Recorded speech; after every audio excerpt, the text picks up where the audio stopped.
Hello, this is Aaron from AaronOnAutos.com, and today we're going to do a shaky cam interior review inside a Land Rover Discovery. Wow, I blurred that up. This is a 2018 model, and it is the diesel model. Possibly one of my favorite luxury SUVs. Almost actually definitely a favorite luxury SUV. This is the full-size Discovery, so 3 rows, lots of space, really large, etc. This has most every goodie you can get, sans the center console refrigerator and stuff. Has air ride suspension, has just lots of niceties. So let's look over the interior here. You can see the signature Land Rover steering wheel. This center part here is, it looks gigantic on the screen because it is gigantic. It's the size of my hand, and I do not have small hands. So we'll just get started here. We'll look, here's the windows and mirrors. Down here is seat memory and stuff. I kind of wish they had swapped these. I prefer to have windows and stuff down here, but that's a personal preference. A lot of people probably don't care that much. Nice shiny door handle. First of the many speakers in this. This has Meridian sound in it.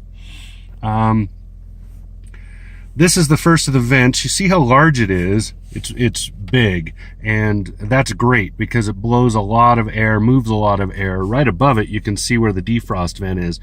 So you don't have to use this for defrost like you do in some lower end vehicles. Very, very good. I just have to say the climate controls in this are awesome. Very good at moving air around. And you see the first of the wood inlay here. It's actual wood. You can feel it. It has actual wood texture. Beautiful, beautiful stuff. So you have to expect that, though, given the hefty price tag of a vehicle like this. This is, as I'm sitting in it right now, this Land Rover Discovery is about a little over $81,000. So back to the steering wheel again. Over here you have your infotainment controls, so volume and stuff, moving songs, tracks, stations, etc., and through menus. Down here you have your modes and your telematic. So the mode here will change what mode you're in on the screen, and it allows you to move the if you use this button, you change whether you're controlling infotainment versus what's up there. Most of the time, you're actually controlling what's up there with this. But what's up there often happens to be infotainment. So kind of difficult, I guess, to understand until you've actually used it. So I'll show you some stuff with that later. Here's one of the paddle shifters, because everyone in Britain thinks they're in NASCAR. Over here you have the washer, wipers, etc. I mean, I did that wrong. Okay, over here you have the lighting controls. So you control headlights and stuff. You can see they're on auto right now. This controls fog lamps and so on.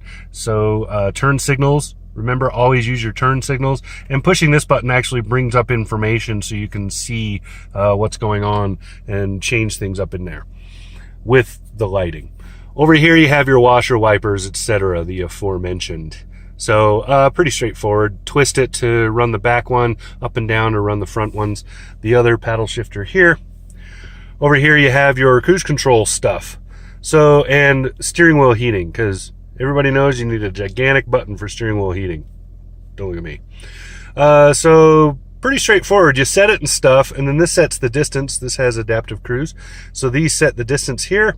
You resume with the middle button. You cancel it down here.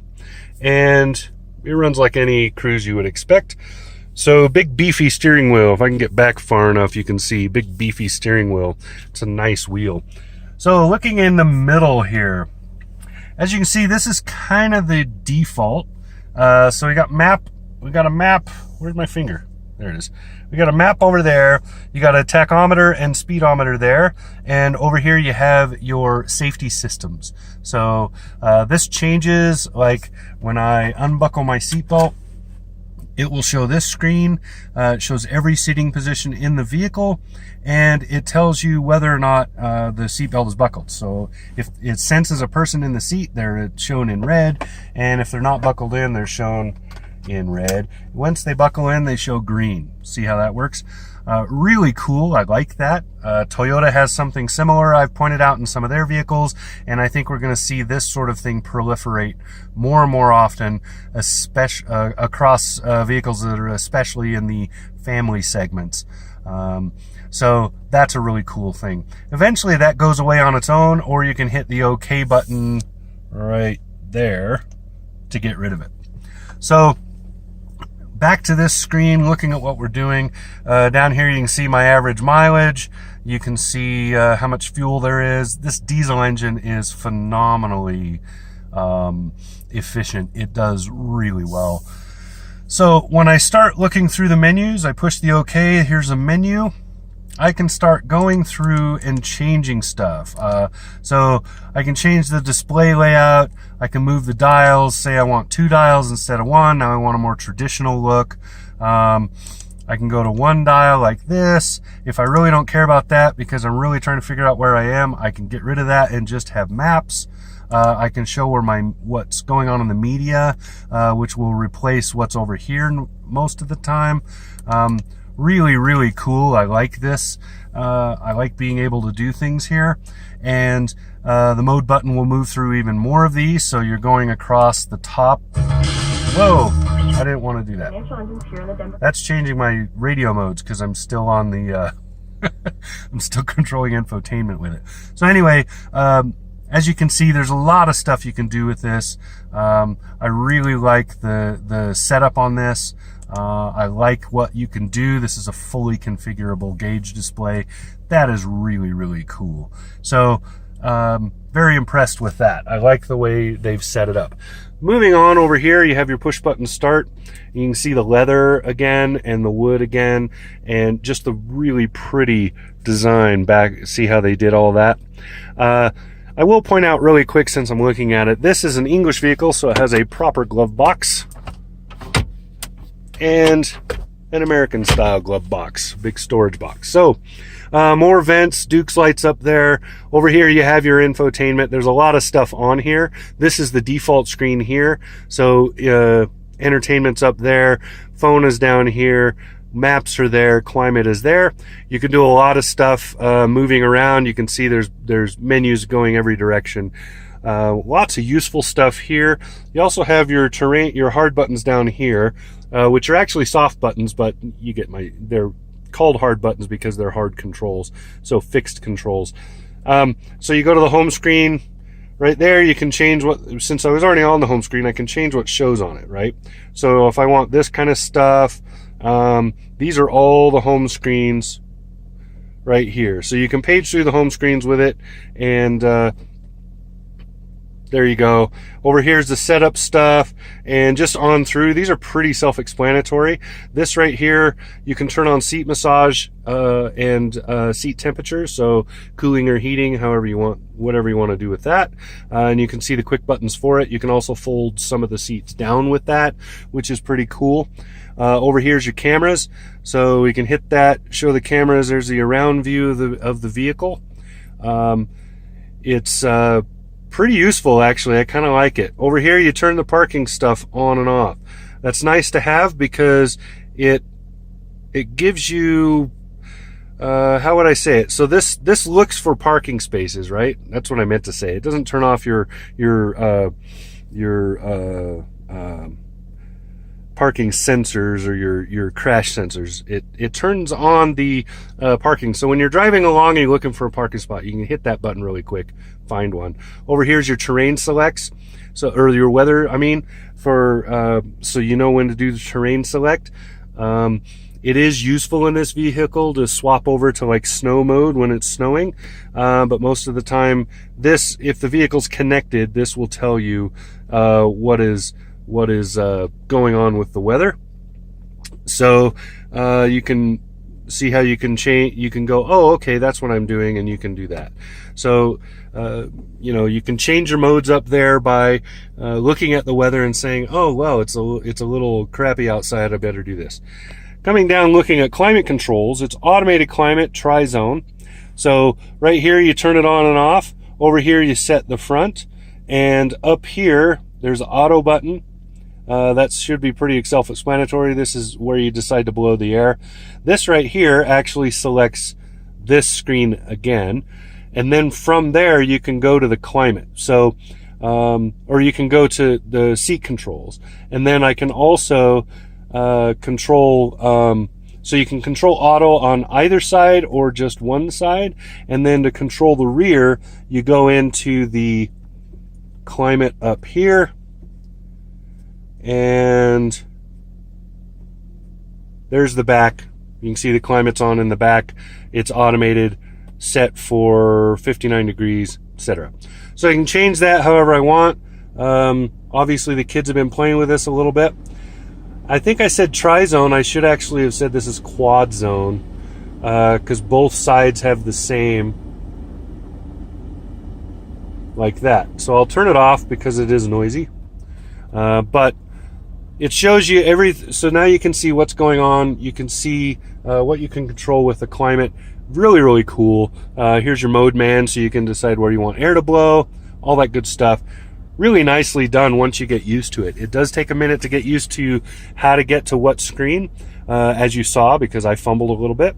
But once you've used it a few times, it just happens. So down here, a good cubby for throwing your phone, but there's a better spot I'll show you in a minute. Over here is your 12-volt plug. So you can see this cap pulls out. Here's your plug right there. You can plug in whatever you need to.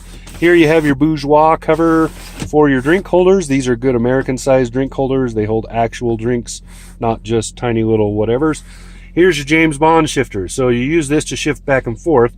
When the engine is off, it sinks and goes away, right? And then when you turn it on, good day, Mr. Bond.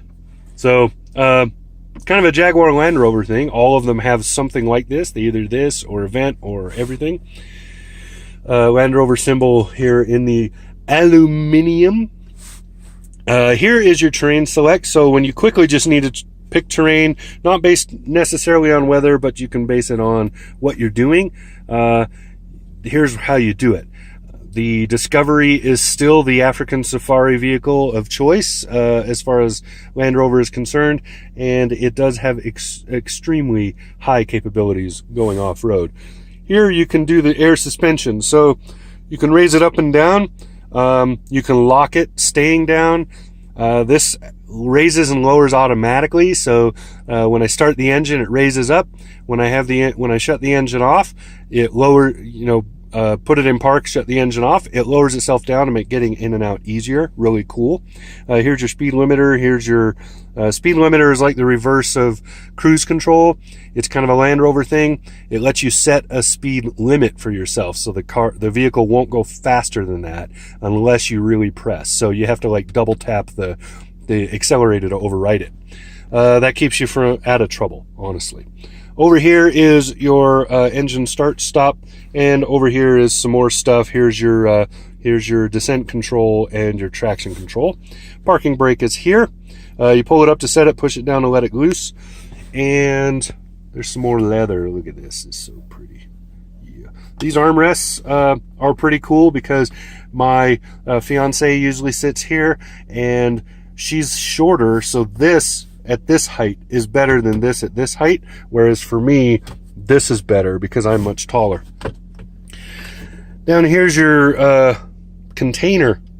So here's where you throw stuff. You can see there's your USB plugs and so ons. Some models will have this as a refrigerator. That is an option, and it works okay. There's a double thing. So here's a tray that will actually hold 2 phones. And I would show you if I wasn't using my phone as a camera. The phones, even a big phone with an otter case will fit in there pretty well. So good thinking on their part. Going through the back, there's some climate controls right there on the back of that center console. You can see I still have kid seats in here, But here's the back of the vehicle. The third row is down for cargo, and you can see they have cup holders down. That middle part folds in on its own, or you can fold either side. So it is a 40-20-40 split. Really pretty. This does not have the panoramic sunroof, but it does have two moon roofs. So there are two parts that open for a big glass top. One in up front here and one in the back there. Really, really pretty. I really like the way this is done. Such a great vehicle, and it drives exceedingly well. So that's what you get for 81 grand. You get really awesome, good driving giant SUV. So I think that's all I've got. It's been like a while. I think we're up to 15 minutes at this point. But that is the 2018 Land Rover Discovery in the diesel model. All right, this has been Aaron from AaronOnAutos.com. Talk to you again soon.